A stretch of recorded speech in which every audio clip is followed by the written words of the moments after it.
why you're here? On Brotherhood in general? Yeah. Or this trip specifically? Well, I'll start with the Brotherhood specifically. So, as a man, as a brother, I was introduced to the Brotherhood by Michael, and yeah, it just seemed like exactly what I needed as a man, somewhere to talk to other men, because that's what it's all about, really, isn't it? That men, a lot of the time, don't have a space to talk about things, talk about emotions, talk about traumas. Plus, they were climbing mountains, so it was a Snowdon one where I first met him, and yeah, like that's another thing I'm passionate about. So I just thought, give it a go, and I realised it's just a load of conscious brothers that all have that same thing of just wanting to better themselves and better the world around them, and that's what I'm all about. Yeah. This particular trip, I'd met the Brotherhood, I'd met Naoki, I'd done the Tuesday talks. I can see how passionate he is and what a difference he's making and how authentic it is. And it just really aligned with me, so yeah, decided to come. Yeah. Is it worth it? Oh mate, this trip has been honestly transformational for me.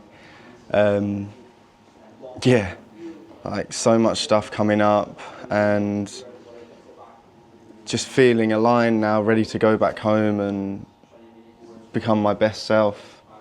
And I've done a lot of work, you know, and I've had a lot of ups and downs and stuff, but I've never experienced anything like this before.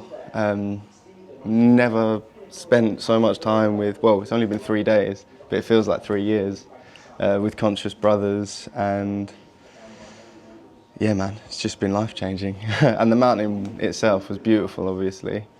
Yeah, that's why I love it. It's a ceremony without the need of anything like woo-woo or kind of like really out there.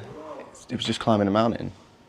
That's all it was. It was just climbing a mountain, but it was so much more, right? Yeah. I think there's a bit of a metaphor, you know, in the mountain. Specifically choosing a mountain. Yeah, yeah. Hard work, getting up there. Yeah. It was the perfect thing for what we all needed individually. It's like this challenge that physically, mentally, spiritually takes it out of you, but it gives you so much. Yeah, I love that. The mountain is the facilitator. It doesn't move, it doesn't judge you, it's just there. And just climbing it gives you so much, doesn't it? Like the views, the people you meet, the different climates, the stepping into discomfort, and you know, then coming back here to this amazing place, and it's like, fucking hell, yeah, I've achieved this. I deserve this, and yeah, it feels so good. Is there anything, like you said, it's pretty much like, I think it's life-changing anyway. I'm not even I wasn't part of the Brotherhood before this, didn't know about it. Yeah. I'm quite happy to say that I am now. Yeah, man. Because why wouldn't I? If it was life-changing, what is it that would like, what can you take on from this trip basically to then implement? Courage, determination. You know, sometimes at home, I'll tell myself, oh, I've had a long day, you know, I'll just sit there and I'll watch TV, and I think a lot of us feel this as well. I'll just scroll on my phone, you know, we're all looking for a bit of an escape.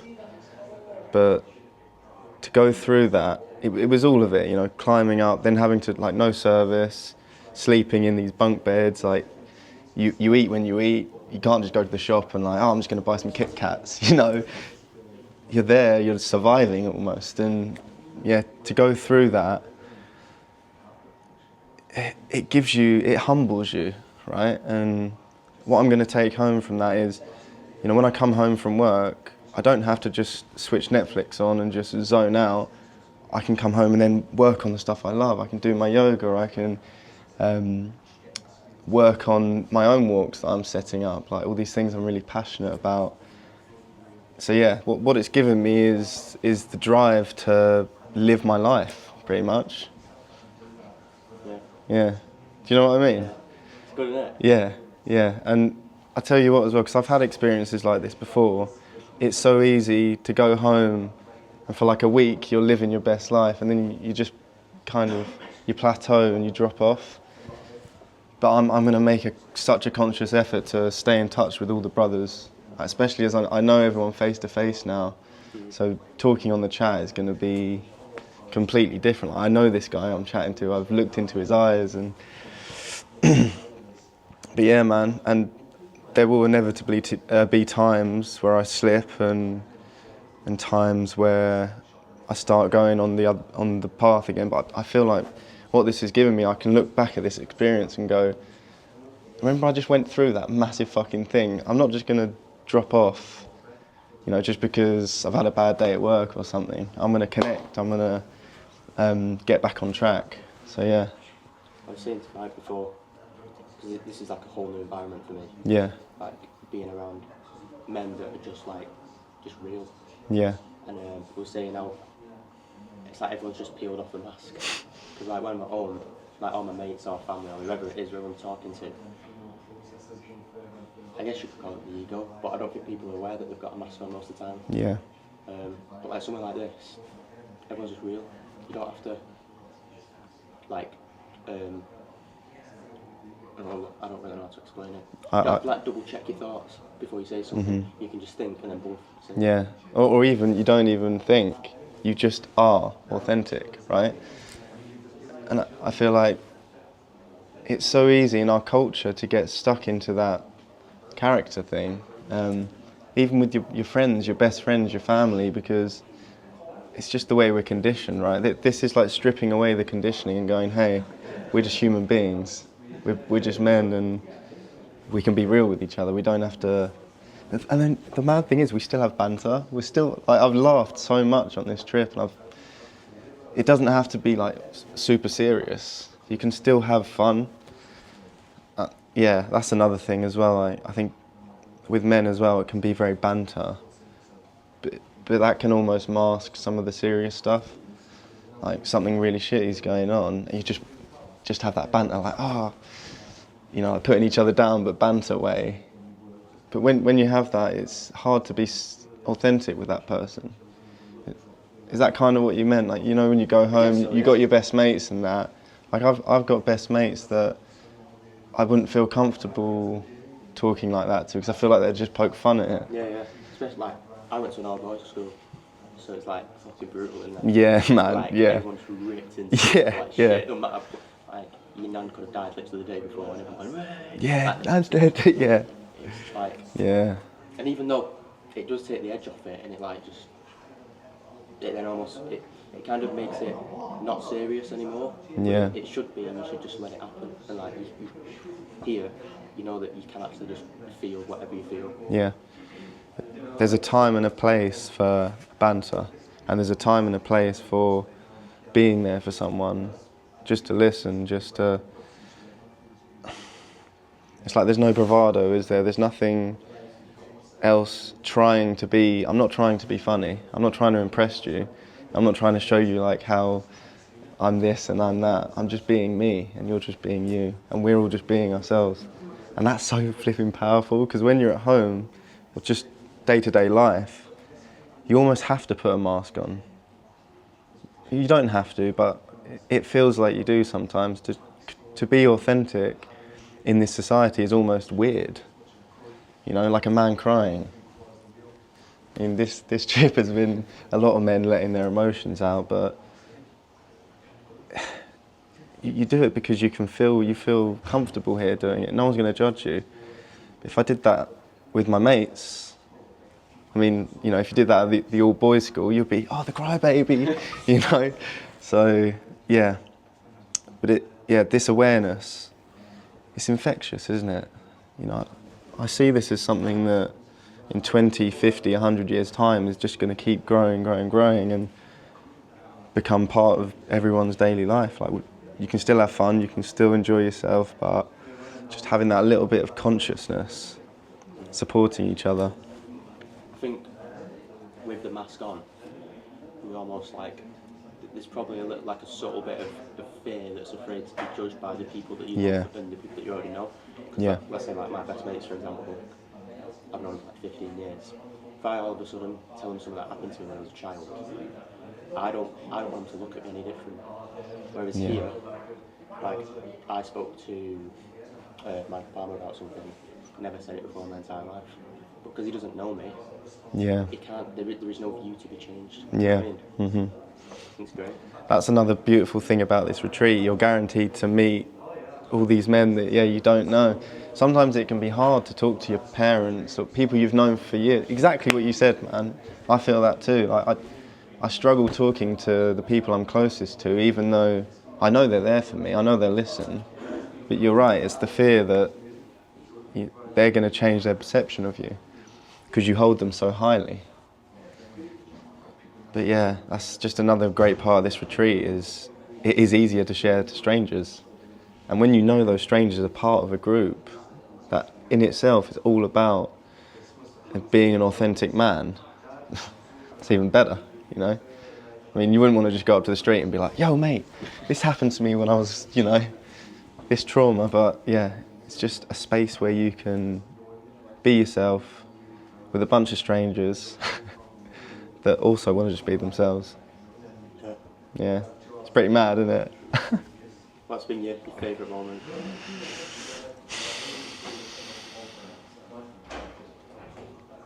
I think it's hard to say a particular favourite moment, but one of my favourite moments has been the conversations, especially on the mountain, the conversation starters that they set, the prompts.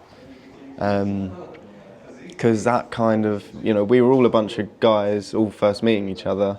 Obviously there's going to be a little bit of barriers up. That just kind of took the barriers down, didn't it? And after that, all the conversations we all had were like, oh my God, like, I'm connecting with this guy and this guy, and like, we've got this in common. And it's like everyone I spoke to, I found something to talk about that was so deep for both of us, authentic. So yeah, another one of my favourite moments was just getting to the top, obviously. But yeah, that was bittersweet because you're there and you're like, knackered. But yeah, man, and then arriving at this place, it was almost like the reward afterwards. We've just been through all of that, pretty much hell in a way, but obviously beautiful at the same time, but putting our bodies through, pushing it to the limit. And then to come here and you've just got this amazing space, comfortable beds, showers, it's like... After sleeping in a bunk bed. Yeah, after sleeping in a 20-man bunk bed that stinks of feet, And yeah, so that was nice and well planned out.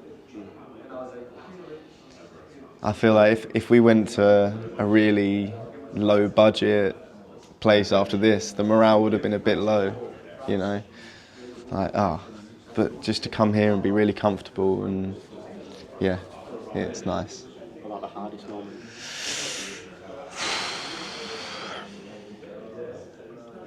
I think the hardest moment for me was climbing up the main summit, and all of us were obviously going at different paces and having to sort of stop and be in the cold, and there was a big part of me that I just wanted to like stomp on, crack on, but I'm really glad that I stayed and we did it as a group, because that's what it's about, It's a metaphor for life, really. You can go do it on your own, but sometimes when you make sacrifices for the group, it's beneficial, right? It's for everyone, rather than it's having that little bit of selflessness.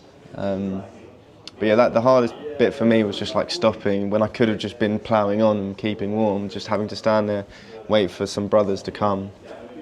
That was mentally really hard for me. But other than that, I don't think there's been any bad moments. Like I've even loved when we walked back and we were all really tired. I loved that. I was like, yeah, kind of bring it on, sort of thing. Even though my legs were hurting and all that, I was like, yeah, this is all part of the challenge. But yeah, the worst moment was still good. That's how good the retreat is. Yeah, yeah, man. That's everything. Yeah? Unless there's anything you want to add. Yeah, just so grateful for Naoki and Hugo. They really took their time to plan this out, the exact right amount where,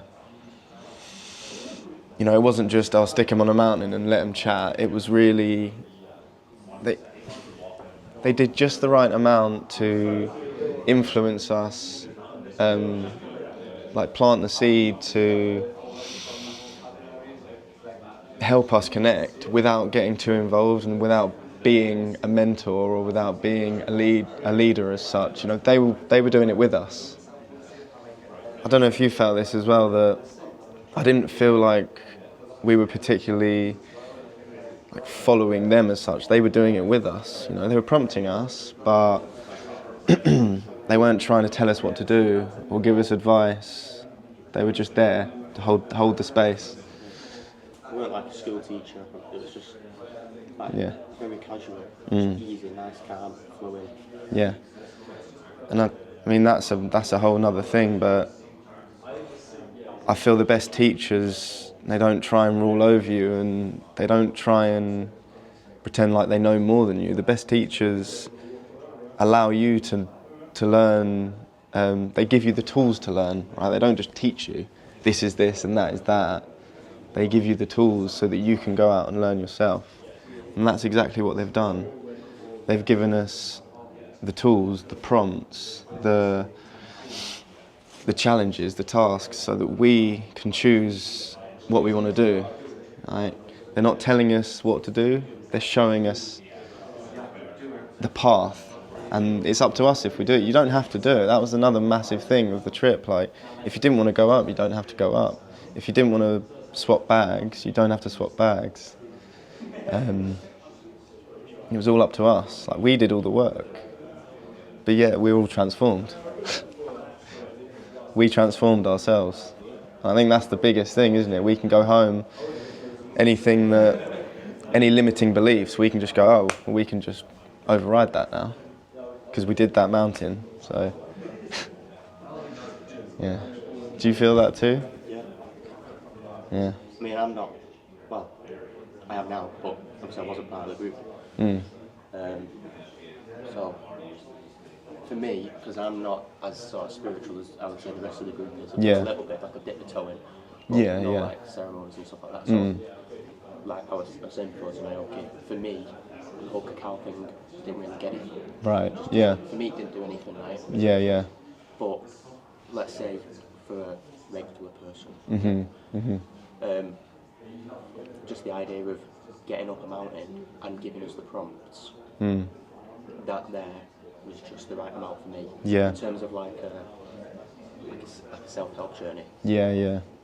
You don't, like earlier you said, no woo stuff. You don't need that. Yeah. Because I think the spirituality side could probably put people off a little bit. 100%, yeah. And I feel like that's why a lot of people don't delve into spirituality. Sometimes you even mention the word and it's like there's an instant barrier. It's like, oh, what, those hippies that just go around like omming and stuff. But this is something that anyone can digest. It's just climbing a mountain.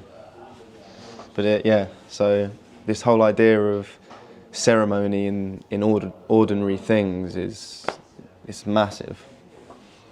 Yeah, and like you said, you've dipped your toe in, but I mean, now I bet you'd probably maybe give something a go that you were slightly uncomfortable with before, because, you know, I'm not saying like you're now gonna go home and like doing, yeah, exactly, yeah, but if the situation presented itself to you and you might be a bit more interested, a bit more curious. I mean, prior to this, if I ever saw like an ad or something that's like a mental health treat, I'd be like, no. Yeah, what? Because people don't even realise that they might need something. You wouldn't even have a clue. Well, it's that mask again. You wear it so tight, you believe it. You don't even know you've got it on. You don't know you've got it on. until you come somewhere like this and you realise you've been holding that for so long. Yeah, it's kind of crazy. But you're right, I don't think spirituality has to be ayahuasca ceremonies and, you know, doing these crazy things. It can be just everyday, normal things, but just done consciously, in the present moment. And yeah, the best spiritual teachers, I find, they don't delve into the woo-woo section, they just speak truth. Like, now is the only moment. It is. Because like, now is now, and in 2 minutes it'll still be now. Things like that, you know, so. But yeah, I'm rambling now. I mean, we've covered our bases. Yeah, one more thing. Yeah, just want to say gratitude to you as well, man. Because it must have been a little bit difficult. I mean, obviously you're here to be the cameraman, but and they did make an effort to make you a part of it too. But obviously you weren't given as much attention as everyone else because you're obviously filming it. But yeah, just grateful for you to come on the journey and almost sacrifice having the full experience to do the cameraman work. So yeah, thanks, man. And it's been great to meet you as well. You seem like a really nice guy. Yeah. That's good to know. Genuine guy, yeah. I think what it is, the environment, just it almost automatically takes the mask off from him. At first, like, the barriers were up, obviously, because I've never been to like a group like this. But then when you're seeing everyone else, and they're doing it so casually, and just like, it's just real. So, yeah, it was good. And it gives you a chance to like dip your toe in. You don't have to. I think a lot of these ceremonies, it's like, right, you've got to rip the mask off now. It gave you, like you said, you were watching the conversations and maybe someone asked you something and you're a bit, but then it happened again. You're like, oh, I can be open, and it's a slow thing. And now you're just like, yeah, just chilling. Yeah, I mean, yeah, I think from when I first met you to now, I can see a change, just a release. I feel like, yeah, maybe, I think we all did, but you had a little bit of a guard up and you're a bit more quiet. Now you're just like... Well, I was just in sort of professional mode, like get the job done. Yeah. But then I realised I can kind of actually like integrate myself and be part of them. Yeah, man. It's pretty cool. Yeah, it's cool, man. Yeah, man. Brilliant.